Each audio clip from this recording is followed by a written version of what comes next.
Most of the BLEVEs that you will see in this video were deliberately induced by impinging severe torch fires on the tanks. In some cases, the tank shells were mechanically weakened.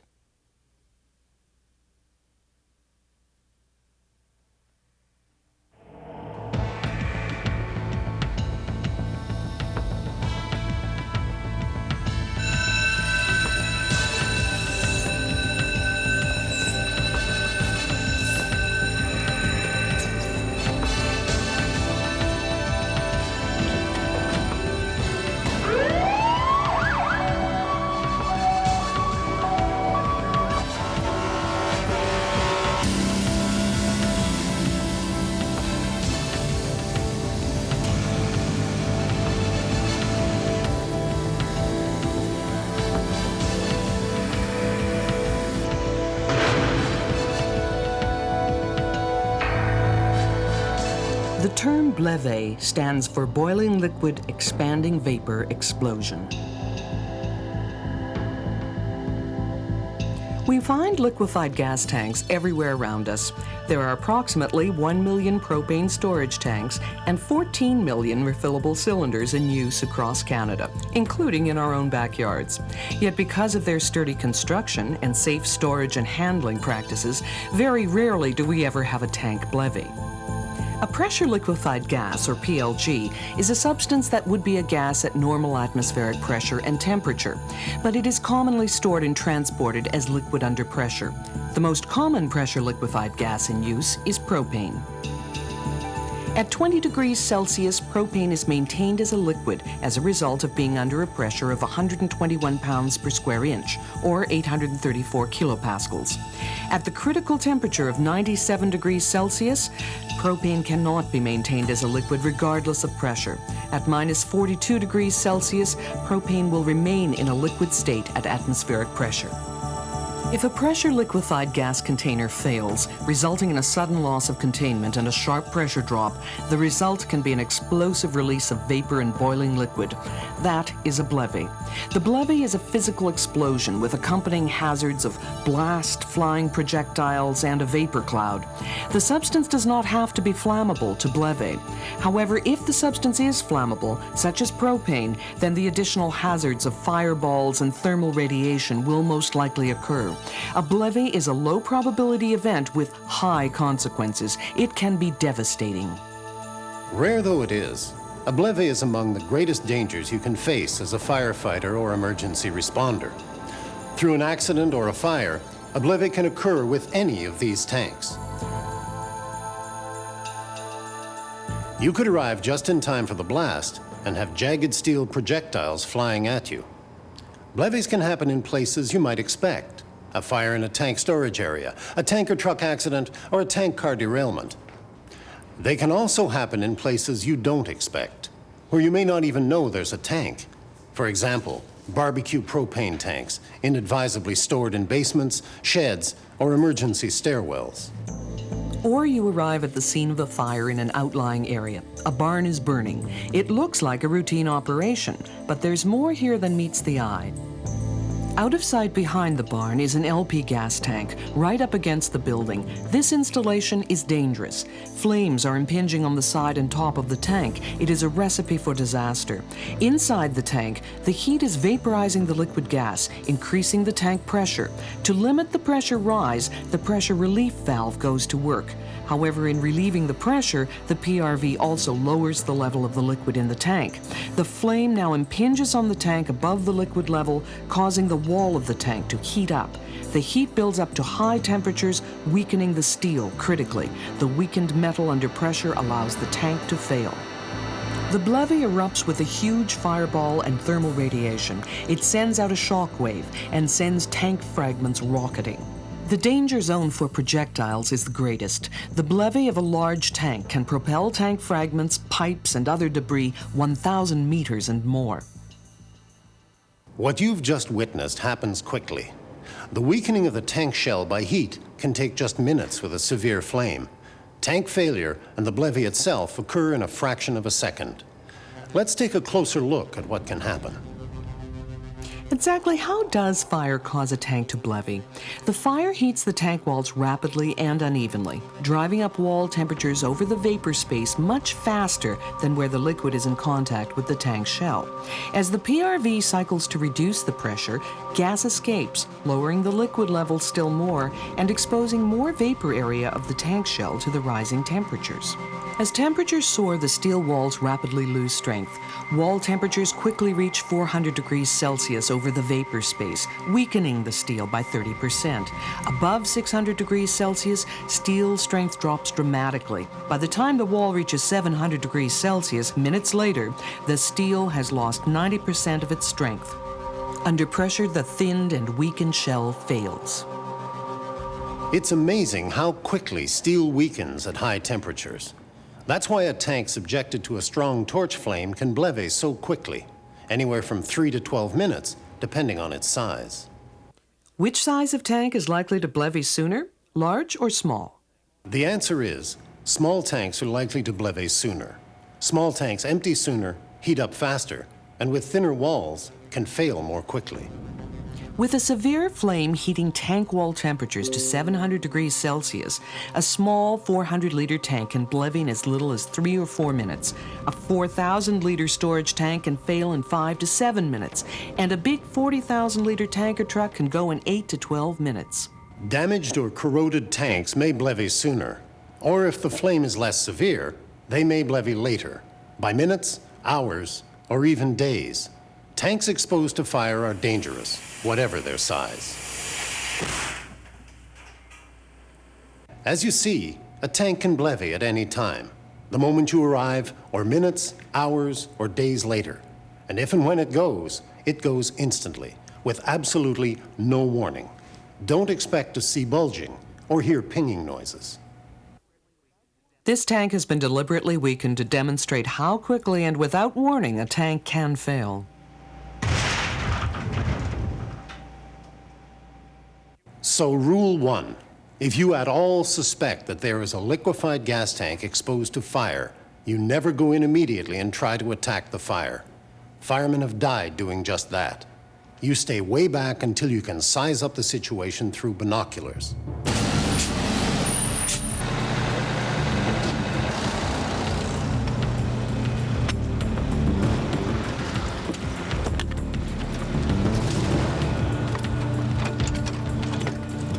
What is a reasonable distance for emergency responders to approach in assessing a potential BLEVE situation?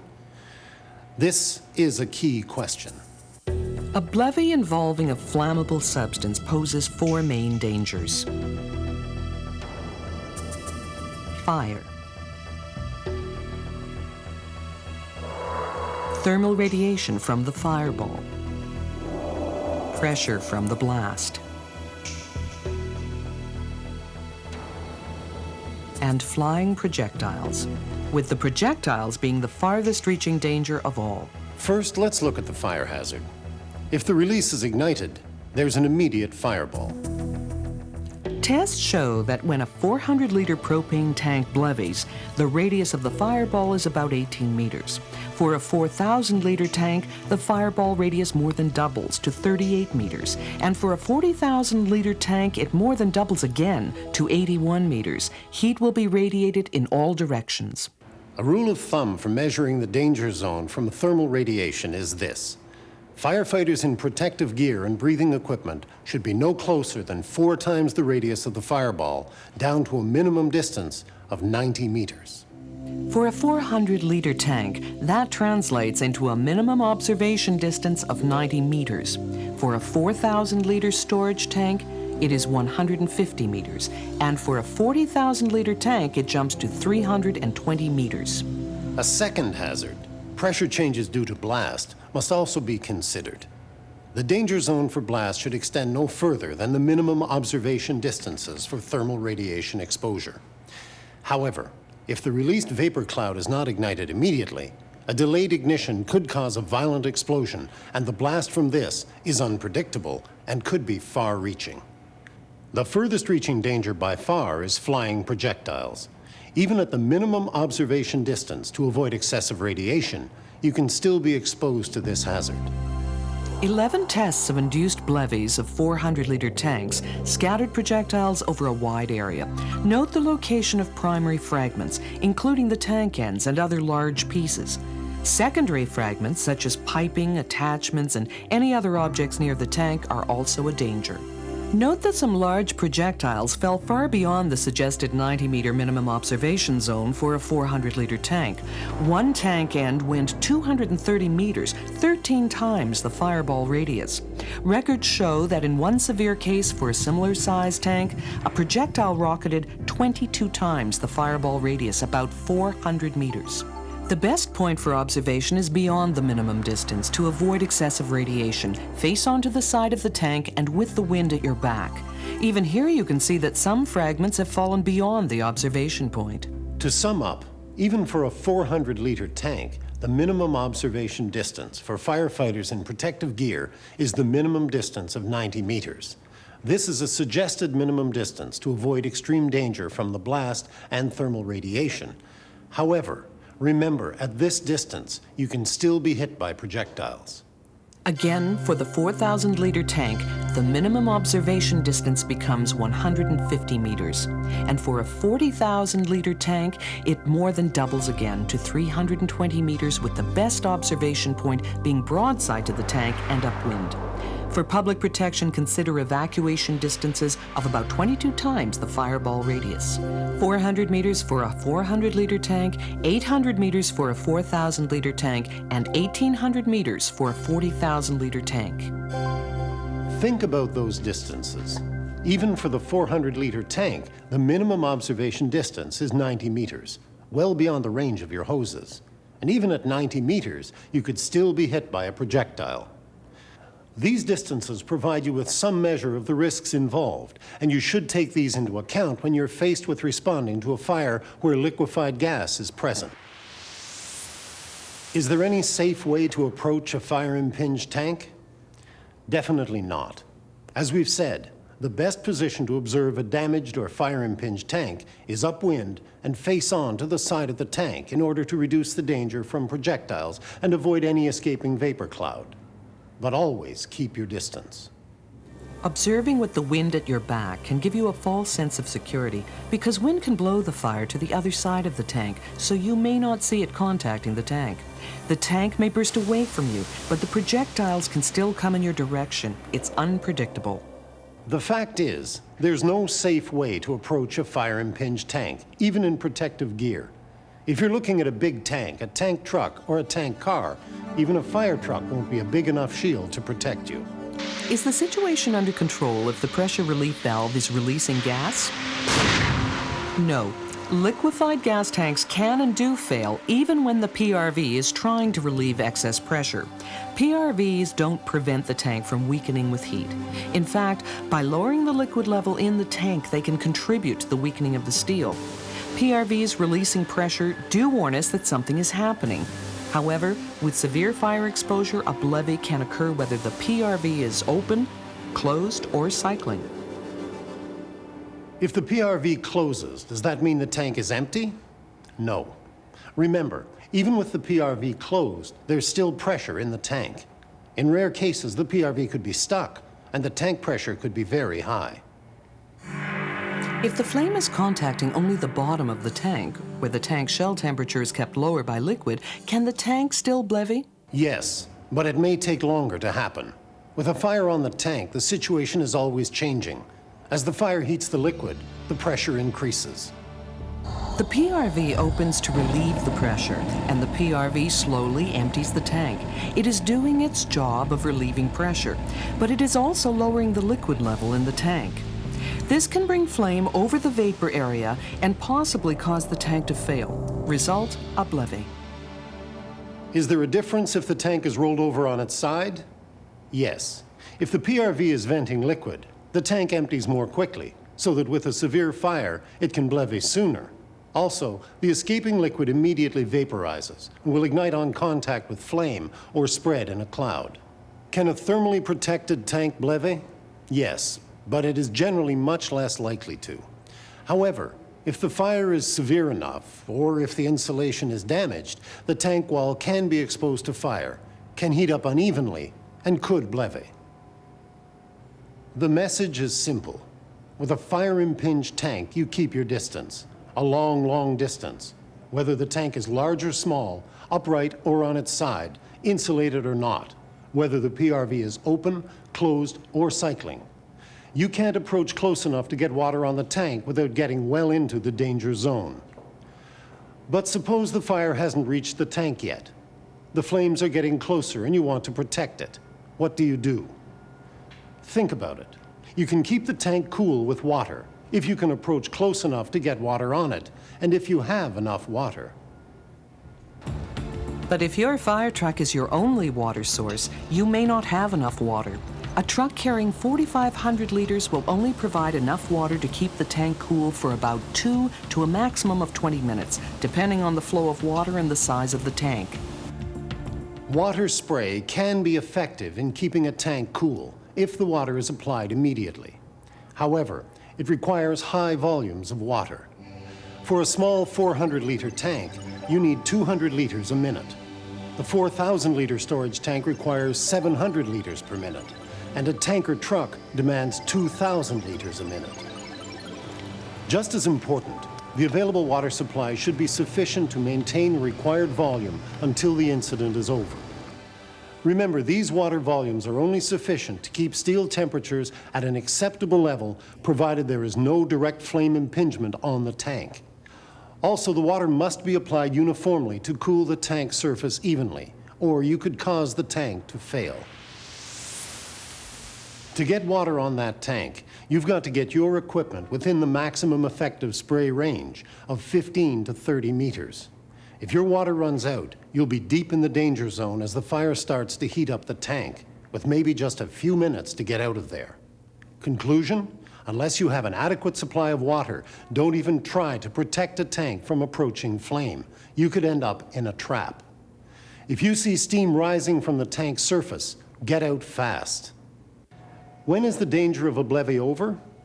For a severely weakened tank, the danger is only over when the fire is out and the tank is exhausted of gas. If you see a hole in the tank, you'll know there's no pressure, but then you must watch for gas vapors. So even after the fire is out, avoid approaching the tank and seek expert advice on how to eliminate the remaining hazard. Now, one final thing about BLEVEs. You don't need a fire to have one. Whatever causes a tank to be severely damaged, impact, fatigue, or severe corrosion, a rise in temperature can result in a BLEVE. A damaged tanker, overturned on the highway and left in the sun for hours, could blow without any fire. To prevent the possibility, the tank should be emptied and/or kept cool before pressures and temperatures can rise in the tank. Again, this is where you contact the experts in handling liquefied gas to get the job done. More about that later. The best way to deal with a potential BLEVE situation is to try to prepare for it and hence prevent it from happening. Survey sites within your area that store, handle, or use liquefied gas. Familiarize yourself with their safety equipment and water capacities. Time how long it takes to get to any BLEVE potential sites and assess what you might be able to do in the event of a fire. Pre-plan your strategies based on knowing your capability for dealing with a potential BLEVE. Know the size and location of tanks in your area, water supply, volume, duration, capacities of relay units, water volume of monitors, capacities of pumps, available personnel, and backup. Plan observation points for each potential BLEVE site based on the minimum distances. Assess all areas of risk and develop evacuation plans. Familiarize yourself with tank codes and regulations and report any contraventions. Know how to contact experts in liquefied gases. You can get expert advice fast by calling Transport Canada's Canadian Transport Emergency Centre, Canutech. Call Collect 613-996-6666. They will provide expert advice quickly over the phone. If needed, they will also contact gas industry experts to help in decision-making on the site. Canutech can also initiate Emergency Response Assistance Plans, ERAP. Finally, keep your eyes open for dangerous tank installations in your area and report them. Any storage or fuel tank placed too close to a building is dangerous and probably illegal. The fact is, your very best response to a potential BLEVE situation is to prevent one from ever happening. The Canadian Association of Fire Chiefs and Fire Prevention Canada are pleased to have had the opportunity of participating with Transport Canada in the production of this training aid. It is a significant addition to training material. It provides a realistic summary of procedures that should be followed when first responders are confronted with the presence of pressure liquefied gas, such as propane, at the scene of a fire. Remember, caution is the watchword, prevention is the key.